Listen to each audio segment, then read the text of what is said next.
ನೀವು ನನ್ನಿಂದೆ ನೋಡ್ತಾ ಇದ್ದೀರಲ್ಲ, ಇದು ರಾಮ ಲಕ್ಷ್ಮಣ ಮತ್ತು ಸೀತೆಯರ ಒಂದು ಗುಡಿ ಅಂತ ಇಲ್ಲಿ ಸ್ಥಳೀಯರು ಪೂಜೆ ಮಾಡ್ಕೊಂಡು ಬಂದಿದ್ದಾರೆ.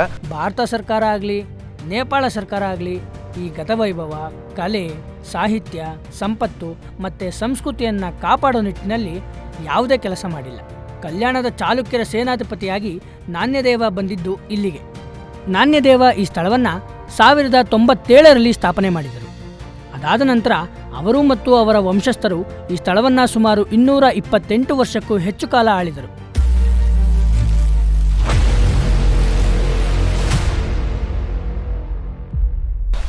ಸ್ನೇಹಿತರೆ ನಮಸ್ಕಾರ. ಇವತ್ತು ನಾವಿದ್ದೀವಿ ರಾಮ ಲಕ್ಷ್ಮಣ ಮತ್ತು ಸೀತೆಯ ಒಂದು ಗುಡಿನಲ್ಲಿ. ಇದು ಕೂಡ ಇರೋದು ಸಿಮ್ರೋನ್ಗಢದ ಒಂದು ಅರಮನೆಯ ಭಾಗದಲ್ಲಿ.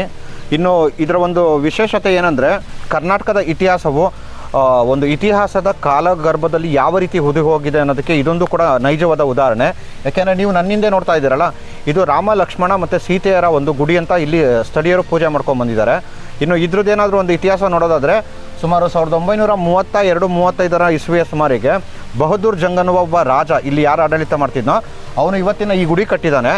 ಆದರೆ ಈ ಗುಡಿಯ ಒಂದು ಬೇಸ್ಮೆಂಟ್ ನೀವು ನೋಡಿದ್ರೆ, ಅಂದರೆ ತಳಪಾಯಗಳನ್ನ ನೋಡಿದ್ರೆ, ಇವೆಲ್ಲ ತುಂಬ ಹಳೆ ಕಾಲದ್ದು, ಅಂದರೆ ಸುಮಾರು 12ನೇ ಶತಮಾನದ ಕಾಲದಲ್ಲೇ ಇದನ್ನು ಕಟ್ಟಲಾಗಿದೆ ಅಂತ ಕೂಡ ಸಾಕಷ್ಟು ಇತಿಹಾಸಕಾರರು ಹೇಳಿದ್ದಾರೆ. ಹಾಗಾಗಿ ಬನ್ನಿ ಇವತ್ತು ಗೆಳೆಯರಾದ ರೋಷನ್ ಅವ್ರ ಹತ್ರ ಕೇಳೋಣ, ಇದ್ರದ್ದು ಸಂಪೂರ್ಣ ವಿವರಗಳನ್ನ ಇವ್ರ ಬಾಯಿನಲ್ಲೇ ಕೇಳೋಣ. ತಿರ್ಹುಟ್ ನಾಡು ಮತ್ತು ನಮ್ಮ ಸಿಮ್ರಾನ್ಗಢದ ನೆಲಕ್ಕೆ ನೀವು ಬಂದದ್ದು 7 ಜನ್ಮದ ಪುಣ್ಯ ಅಂತಾನೆ ಅಂದರು. ಎಷ್ಟೋ ವರ್ಷಗಳ ನಂತರ ಕರ್ನಾಟಕದಿಂದ ಒಬ್ಬರು ಈ ನಾಡಿಗೆ ಬಂದು ಈ ಸ್ಥಳಕ್ಕೆ ಇಷ್ಟು ಗೌರವ ಪ್ರೀತಿ ತೋರಿಸ್ತಾ ಇದ್ದಾರೆ.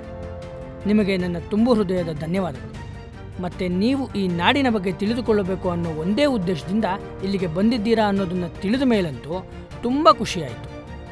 ಈ ಮಾಹಿತಿಯನ್ನು ನೀವು ಕರ್ನಾಟಕಕ್ಕೆ ತಿಳಿಸಬೇಕು ಅನ್ನೋ ನಿಮ್ಮ ಪ್ರಯತ್ನ ನಿಜವಾಗ್ಲೂ ಮೆಚ್ಚುವಂಥದ್ದು. ನಾನು ನಿಮ್ಮಲ್ಲಿ ಕೇಳಿಕೊಳ್ಳೋದಿಷ್ಟೇ, ದಯವಿಟ್ಟು ಈ ಮಾಹಿತಿಯನ್ನು ನೀವು ಕರ್ನಾಟಕಕ್ಕೆ ತಗೊಂಡು ಹೋಗಿ ಅಲ್ಲಿನ ಜನರಿಗೆ ಮತ್ತು ಸರ್ಕಾರಕ್ಕೆ ಮುಟ್ಟಿಸಿ. ಇದರಿಂದ ಕನ್ನಡಿಗರಿಗೂ ತಮ್ಮ ನಾಡಿನ ಬಗ್ಗೆ ಹೆಮ್ಮೆ ಇಮ್ಮಡಿಯಾಗಲಿ. ಎಲ್ಲಕ್ಕಿಂತ ಮೊದಲನೇದಾಗಿ ನಾವು ತಿಳಿದುಕೊಳ್ಳಬೇಕಾದ ವಿಷಯ ಏನಂದರೆ, ನೀವೀಗ ನೋಡ್ತಾ ಇರೋ ಸ್ಥಳ ಏನಿದೆ, ಇದು ಸಿಮ್ರಾನ್ಗಢ ರಾಜ್ಯದ ಆಸ್ಥಾನ ಆಗಿತ್ತು. ಸಿಮ್ರಾನ್ಗಢದ ಆಸ್ಥಾನ ಒಂದು ಕಾಲದಲ್ಲಿ ಈ ಪ್ರದೇಶದಲ್ಲೆಲ್ಲ ತುಂಬ ಹೆಸರುವಾಸಿಯಾಗಿತ್ತು. ಆಗ ತಿರ್ಹುಟ್ ರಾಜ್ಯದಲ್ಲೇ ಅತಿ ಪ್ರಮುಖ ಸ್ಥಳವಾಗಿದ್ದ ಸಿಮ್ರಾನ್ಗಢದ ಆಸ್ಥಾನದ ಕುರುಹುಗಳನ್ನು ಮಾತ್ರ ಇವತ್ತು ನಾವು ಕಾಣಬಹುದು. ಈ ಸ್ಥಳದ ಬೆಲೆ ಯಾರಿಗೂ ಗೊತ್ತಿಲ್ಲದ ಕಾರಣ, ನೋಡಿಕೊಳ್ಳೋಕ್ಕೆ ಯಾರೂ ಇಲ್ಲದೆ ಈ ಐತಿಹಾಸಿಕ ಸ್ಥಳದ ಪರಿಸ್ಥಿತಿ ತುಂಬ ಕೆಟ್ಟದಾಗಿ ಬದಲಾಗಿದೆ. ಭಾರತ ಸರ್ಕಾರ ಆಗಲಿ, ನೇಪಾಳ ಸರ್ಕಾರ ಆಗಲಿ ಈ ಗತವೈಭವ, ಕಲೆ, ಸಾಹಿತ್ಯ, ಸಂಪತ್ತು ಮತ್ತು ಸಂಸ್ಕೃತಿಯನ್ನು ಕಾಪಾಡೋ ನಿಟ್ಟಿನಲ್ಲಿ ಯಾವುದೇ ಕೆಲಸ ಮಾಡಿಲ್ಲ. ಈ ಎರಡೂ ಸರ್ಕಾರಗಳ ಅಸಡ್ಡೆಯಿಂದ ಸಿಮ್ರಾನ್ಗಢ ಮತ್ತು ತಿರ್ಹುಟ್ನ ಇತಿಹಾಸ ಸೊರಗೋಗ್ತಾ ಇವೆ. ಅಷ್ಟು ದೂರದ ಕರ್ನಾಟಕದಿಂದ ಬಂದ ನಾಣ್ಯದೇವ ವೈಭವೋಪೇತವಾದ, ಸುಭಿಕ್ಷವಾದ, ಶ್ರೀಮಂತವಾದ ಬಲಿಷ್ಠ ರಾಜ್ಯ ಕಟ್ಟೋಕೆ ಆರಂಭಿಸಿದ್ದು ಇದೇ ಸ್ಥಳದಿಂದ. ಕಲ್ಯಾಣದ ಚಾಲುಕ್ಯರ ಸೇನಾಧಿಪತಿಯಾಗಿ ನಾಣ್ಯದೇವ ಬಂದಿದ್ದು ಇಲ್ಲಿಗೆ. ಚಾಲುಕ್ಯ ವಂಶದ ಪರವಾಗಿ ಆಡಳಿತ ನಡೆಸಿದ ನಾಣ್ಯದೇವ ಈ ನೆಲ ಜಲದ ಮಹತ್ವ ಅರಿತುಕೊಂಡು ಅದಕ್ಕೆ ದೊಡ್ಡ ಮಟ್ಟದ ಸ್ಥಾನಮಾನ, ಗೌರವ ಕೊಟ್ಟರು. ಈ ಸ್ಥಳವನ್ನು ಹಿಂದೆಂದಿಗಿಂತ ಹೆಚ್ಚು ಎತ್ತರಕ್ಕೆ ತಗೊಂಡು ಹೋದರು. ತಮ್ಮ ರಾಜ್ಯವನ್ನು ತ್ರೇತಾಯುಗದ ರಾಮರಾಜ್ಯವಾಗಿಸೋ ಹಾಗೆಯೇ ವೇದಕಾಲದ ಮಿಥಿಲೆಯ ರಾಜ್ಯದ ರೀತಿ ಪುನರ್ನಿರ್ಮಾಣ ಮಾಡೋ ಕನಸು ಅವರದ್ದಾಗಿತ್ತು. ತಮ್ಮ ಕನಸನ್ನು ನನಸಾಗಿಸೋಕೆ ಹೊರಟ ನಾಣ್ಯದೇವ ತಿರ್ಹುಟ್ನಲ್ಲಿ ಒಂದು ಭವ್ಯವಾದ ರಾಜ್ಯಕ್ಕೆ ಅಡಿಪಾಯ ಹಾಕಿತು. ಆರಂಭದಲ್ಲಿ ತಿರ್ಹುಟ್ ರಾಜ್ಯದ ರಾಜಧಾನಿ ಇಲ್ಲಿಂದ ಒಂದಷ್ಟು ಕಿಲೋಮೀಟರ್ ದೂರದಲ್ಲಿರೋ ನಾನ್ಪುರ ಆಗಿತ್ತು. ಅದು ಇವತ್ತು ಭಾರತದಲ್ಲಿದೆ. ಅದಾದ ನಂತರ ಯಾವುದೋ ಕಾರಣಕ್ಕೆ ತಮ್ಮ ರಾಜಧಾನಿಯನ್ನು ಒಂದು ದಟ್ಟ ಕಾಡಿನ ನಡುವೆ ಸ್ಥಾಪಿಸ್ತಾರೆ. ಅದೇ ಈ ಸಿಮ್ರಾನ್ಗಢ. ಈ ಸಿಮ್ರಾನ್ಗಢದ ಮೂಲ ಹೆಸರು ಸಿಮ್ರವನಗಢ ಅಂತ. ಈ ಹೆಸರಲ್ಲಿ 3 ಪದಗಳಿವೆ. ಸಿಮ್ರ ಅಂದರೆ ಒಂದು ಮರ, ವನ ಅಂದರೆ ಕಾಡು, ಗಢ ಅಂದರೆ ಕೋಟೆ. ಆ ಹೆಸರು ಆಡು ಮಾತಿನಲ್ಲಿ ಬದಲಾಗಿ ಸಿಮ್ರಾನ್ಗಢ ಆಗಿದೆ. ಹಾಗಾಗಿ ಸಿಮ್ರ ಮರಗಳ ಕಾಡಿನ ನಡುವೆ ಕಟ್ಟಿದ ಕೋಟೆನೇ ಸಿಮ್ರಾನ್ಗಢ ಅಂತ ಅರ್ಥ ಬರುತ್ತೆ. ಈ ಸ್ಥಳದ ಬಗ್ಗೆ ಹೇಳೋದಾದರೆ, ನಾಣ್ಯದೇವ ಜ್ಞಾನ ಕೃಷಿ ಮಾಡಿದ್ದು ಇಲ್ಲೇ ಅನ್ನಬಹುದು. ಇದೇ ನೆಲದಲ್ಲಿ ಹಲವಾರು ಶಾಸನಗಳು, 100 ಗ್ರಂಥಗಳು, ಸಾಹಿತ್ಯ ಹುಲುಸಾಗಿ ಬೆಳೆದಿದ್ದು. ಅರಿವಿನ ಸಾಹಿತ್ಯದ ನಿಟ್ಟಿನಲ್ಲಿ ಹೇಳೋದಾದರೆ ಈ ಸ್ಥಳ ತುಂಬ ಮಹತ್ವದ, ಶ್ರದ್ಧಾಭಕ್ತಿಯ ಸ್ಥಳವಾಗಿ ಬೆಳೆದಿತ್ತು. ಕರ್ನಾಟಕ ವೀರರ ಭೂಮಿ. 10 ಕನ್ನಡದ ಸಾಮ್ರಾಜ್ಯಗಳನ್ನು ಸೃಷ್ಟಿಸುವಲ್ಲಿ ನಮ್ಮ ನಾಡಿನ ವೀರರ ಪಾತ್ರ ಬಹುದೊಡ್ಡದು. ಭಾರತದಲ್ಲಿ ಸಿಕ್ಕ ಸಿಂಹಪಾಲು ವೀರಗಲ್ಲುಗಳನ್ನು ಹಾಕಿಸಿದ್ದು ಕನ್ನಡದ ಅರಸು ಮನೆತನಗಳಿಂದ ಅನ್ನೋದು ಪ್ರತಿಯೊಬ್ಬ ಕನ್ನಡಿಗನಿಗೆ ಹೆಮ್ಮೆಯ ಸಂಗತಿ. ಹಾಗೆ ಈ ಟೀ ಶರ್ಟ್ನಲ್ಲಿ ಕಂಡುಬರುವ ವೀರ ಒಬ್ಬ ಕಾಲ್ಪನಿಕ ವ್ಯಕ್ತಿಯಾಗಿರದೆ ಹಿಂದೆ ಸೆವುಣರು ಹಾಗೂ ಹೊಯ್ಸಳರಿಗೆ ಆದ ಕಾದಾಟದಲ್ಲಿ ಇಂದಿನ ಶಿವಮೊಗ್ಗ ಜಿಲ್ಲೆಯ ಶಿಕಾರಿಪುರ ತಾಲೂಕಿನ ಬಳ್ಳಿಗಾವಿಯಲ್ಲಿ ನಾಡಿಗಾಗಿ ಆದ ಹೋರಾಟದಲ್ಲಿ ಮಡಿದು ಇಂದಿನ ಕೇದಾರೇಶ್ವರ ಗುಡಿಯಲ್ಲಿನ ವೀರಗಲ್ಲಿನಲ್ಲಿ ಅಜರಾಮರನಾಗಿದ್ದಾನೆ ಹಾಗೂ ನಾಡಿನ ವೀರ ಪರಂಪರೆಗೆ ಸಾಕ್ಷಿಯಾಗಿ ನಿಂತಿದ್ದಾನೆ. ಕನ್ನಡಿಗರನ್ನು ಕೆಣಕಿ ಉಳಿದವರಿಲ್ಲ ಎನ್ನುವ ಅಡಿಬರಹದೊಂದಿಗೆ ಮೂಡಿಬಂದ ಈ ವಿನ್ಯಾಸ ಅಖಂಡ ಕರ್ನಾಟಕದ ಎಲ್ಲಾ ಕನ್ನಡಿಗರಿಗೆ ತಮ್ಮ ವೀರ ಪರಂಪರೆಯನ್ನು ಮತ್ತೊಮ್ಮೆ ನೆನಪಿಸುವ ಸಲುವಾಗಿ ಮಾಡಲಾಗಿದೆ. ನಾಡು ನುಡಿಯ ಇತಿಹಾಸ ಸಂಸ್ಕೃತಿಯನ್ನು ಎತ್ತಿಡಿಯುವ ಇಂಥ ಟೀ ಶರ್ಟ್ ಅನ್ನು ಧರಿಸೋಣ, ಕನ್ನಡದ ಹಿರಿಮೆಯನ್ನು ಜಗತ್ತಿಗೆ ಸಾರೋಣ. ಎಲ್ಲಕ್ಕಿಂತ ದೊಡ್ಡ ವಿಷಯ ಅಂದರೆ ನಾಣ್ಯದೇವ ಇಲ್ಲಿ ರಾಜ್ಯ ಸ್ಥಾಪನೆ ಮಾಡಿದಾಗ ಇಡೀ ಪ್ರಪಂಚದಲ್ಲಿ ಮೊಘಲರ ದಾಳಿ ಅತಿಯಾಗಿತ್ತು.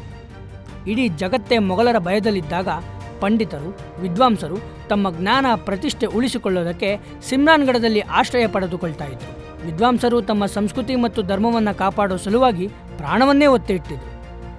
ನಾಣ್ಯದೇವ ಈ ಸ್ಥಳವನ್ನು 1097ರಲ್ಲಿ ಸ್ಥಾಪನೆ ಮಾಡಿದರು. ಅದಾದ ನಂತರ ಅವರು ಮತ್ತು ಅವರ ವಂಶಸ್ಥರು ಈ ಸ್ಥಳವನ್ನು ಸುಮಾರು 228 ವರ್ಷಕ್ಕೂ ಹೆಚ್ಚು ಕಾಲ ಆಳಿದರು. ನಾಣ್ಯದೇವ ಮತ್ತು ಅವರ ವಂಶಸ್ಥರು ಈ ಸ್ಥಳವನ್ನು ಉಳಿಸಿ ಬೆಳೆಸೋದಕ್ಕೆ ಸಾಕಷ್ಟು ಕೊಡುಗೆ ನೀಡಿದ್ದಾರೆ, ಹೋರಾಡಿದ್ದಾರೆ. ನಾವು ಕನ್ನಡಿಗರು ತುಂಬ ಹೆಮ್ಮೆ ಪಟ್ಕೋಬೇಕಾಗಿರೋದು ಅಂದರೆ ನಮ್ಮ ಕರ್ನಾಟಕದ ಒಂದು ಭಾಗದಿಂದ ಬಂದು ಇಲ್ಲಿನ ಜನರು ನಾಣ್ಯದೇವನನ್ನು ಆರಾಧಿಸುವ ಮಟ್ಟದಲ್ಲಿ ಈಗಲೂ ಇದೆ ಅಂದರೆ ನೀವು ತಿಳ್ಕೊಬೋದು ಆ ನಾಣ್ಯದೇವನ ಒಂದು ಕೊಡುಗೆಗಳು ಈ ಒಂದು ಭಾಗಕ್ಕೆ ಎಷ್ಟಿದೆ ಅಂತ. ಸೊ ಕನ್ನಡಿಗರಾಗಿ ಈ ಒಂದು ನಮ್ಮ ಸಾಧನೆಯನ್ನು ನಾವು ಎಲ್ಲರೂ ತುಂಬ ಹೆಮ್ಮೆಯಿಂದ ಹೇಳ್ಕೊಳ್ಳೋಣ ಅಂತ ಹೇಳಿ ಮುಂದಕ್ಕೆ ಹೋಗೋಣ.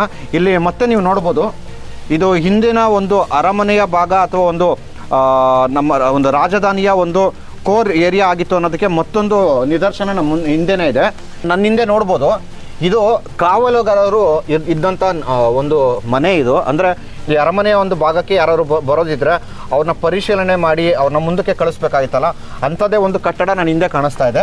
ಸೊ ನೀವು ಈ ಕಡೆ ಏನಾದ್ರು ನೋಡಿದ್ರೆ ಹಿಂದೆ ಇಲ್ಲಿ ಇನ್ನೊಂದು ಕಾವಲುಗಾರರ ಮನೆ ಇತ್ತು ಅನ್ನೋದಕ್ಕೆ ಇಲ್ಲೊಂದು ಪಳೆಯುಳಿಕೆಗಳು ಸಾಕಷ್ಟಿದೆ. ಆದರೆ ದುರಾದೃಷ್ಟ ಏನು ಅಂದರೆ ಇವತ್ತೆಲ್ಲ ಬಿದೋಗಿದೆ, ಈ ಒಂದು ಸ್ಥಳಗಳೆಲ್ಲ ಬಿದೋಗಿದೆ. ಸೊ ಇನ್ನು ಈ ಒಂದು ಮೆಟ್ಟಿಲುಗಳ ಬಗ್ಗೆ ಕೂಡ ಅವ್ರು ಹೇಳಿದ್ರು, ಇಲ್ಲಿರೋ ಮೆಟ್ಟಿಲುಗಳು ಕೂಡ ನಾಣ್ಯದೇವನ ಕಾಲದಲ್ಲಿ ಈ ಮೆಟ್ಟಿಲುಗಳ ಒಂದು ನಿರ್ಮಾಣ ಕೂಡ ಆಗಿತ್ತು ಅಂತ. ಗಿಯಾಜುದ್ದೀನ್ ತುಘಲಕ್ 1324-25 ಸುಮಾರಿಗೆ ಈ ರಾಜಧಾನಿ ಮೇಲೆ ಆಕ್ರಮಣ ಮಾಡಿದಂಥ ಸಂದರ್ಭದಲ್ಲಿ ಇಲ್ಲಿದ್ದಂತಹ ಅರಮನೆಯನ್ನು ಸಂಪೂರ್ಣವಾಗಿ ಧ್ವಂಸ ಮಾಡಿದ. ಹಾಗಾಗಿ ಇವತ್ತಿಗೆ ಬಂದು ನಮಗೆ ಹೆಚ್ಚಿನ ಒಂದು ಶಿಲ್ಪಗಳಾಗಲಿ ಅಥವಾ ಅರಮನೆಯ ಭಾಗಗಳಾಗಲಿ ಸುವ್ಯವಸ್ಥಿತವಾಗಿ ಯಾವುದೂ ಇರೋದು ಕಾಣಲ್ಲ, ಎಲ್ಲವೂ ಒಂದು ಶಿಥಿಲಾವಸ್ಥೆಗೆ ಬಂದು ನಿಂತಿದೆ. ಹಾಗಾಗಿ ಕರ್ನಾಟಕದ ಸರ್ಕಾರ ನೇಪಾಳದ ಒಂದು ಸರ್ಕಾರದ ಜೊತೆ ಮಾತಾಡಿ ಇದನ್ನು ಉಳಿಸ್ಕೊಳ್ಳುವ ನಿಟ್ಟಿನಲ್ಲಿ ಮತ್ತು ಈಗಾಗಲೇ ಬಂದು ಸ್ಥಳೀಯರು ಬಂದು ಇಲ್ಲಿನ ಒಂದು ಸುತ್ತಮುತ್ತ ಇರುವಂತಹ ಒಂದು ಅರಮನೆಯ ಅಥವಾ ಕೋಟೆಯ ಪ್ರದೇಶಗಳನ್ನು ಒತ್ತುವರಿ ಮಾಡಿ ಮತ್ತು ಎಲ್ಲ ಕಡೆ ಬಂದು ನೀವು ವ್ಯವಸಾಯದ ಒಂದು ದೃಷ್ಟಿಯಿಂದ ಬಂದು ಕೋಟೆ ಭಾಗಗಳನ್ನೆಲ್ಲ ಅವರು ಹಾಳು ಮಾಡ್ತಾ ಇರೋದನ್ನು ಕೂಡ ನಾವು ಗಮನಿಸಿದ್ದೀವಿ. ಹಾಗಾಗಿ ಕರ್ನಾಟಕ ಸರ್ಕಾರದವರು ಸ್ವಲ್ಪ ಏನಾದರೂ ಇದ್ರ ಬಗ್ಗೆ ಒಂದು ಆ್ಯಕ್ಷನ್ ತೊಗೊಂಡು ನೇಪಾಳ ಸರ್ಕಾರಕ್ಕೆ ಧ್ವನಿ ಮುಟ್ಟಿಸಿ, ಯಾಕೆಂದರೆ ಇದು ಕರ್ನಾಟಕ ಮತ್ತು ನೇಪಾಳದ ಐತಿಹಾಸಿಕ ಮತ್ತು ಸಾಂಸ್ಕೃತಿಕ ಸಂಬಂಧಗಳನ್ನು ಕೊಡ್ತಿರೋಂಥ ಸ್ಥಳ ಇದು. ಹಾಗಾಗಿ ಇದಕ್ಕೆ ರಕ್ಷಣೆ ಕೊಡುವಂತೆ ಕರ್ನಾಟಕ ಸರ್ಕಾರಕ್ಕೆ ನಾವು ಮನವಿ ಮಾಡ್ತಾ ಇದ್ದೀವಿ. ಮುಂದೆ ಹೋಗೋಣ, ನಾವು ರಾಮ ಲಕ್ಷ್ಮಣ ಮತ್ತು ಸೀತೆಯ ಗುಡಿ ಏನಿದೆ ಆ ಭಾಗವನ್ನು ಕೂಡ ತೋರಿಸ್ತೀವಿ. ಕನ್ನಡ ನಾಡು ನುಡಿ, ಕನ್ನಡಿಗರ ಭವ್ಯ ಇತಿಹಾಸ, ಸಂಸ್ಕೃತಿ, ವಾಸ್ತುಶೈಲಿ ಮುಂತಾದ ವಿಷಯಗಳನ್ನು ವಿಡಿಯೋಗಳ ಮೂಲಕ ದಾಖಲಿಸುವ ನಮ್ಮ ಪ್ರಯತ್ನಕ್ಕೆ ನೆರವಾಗಿ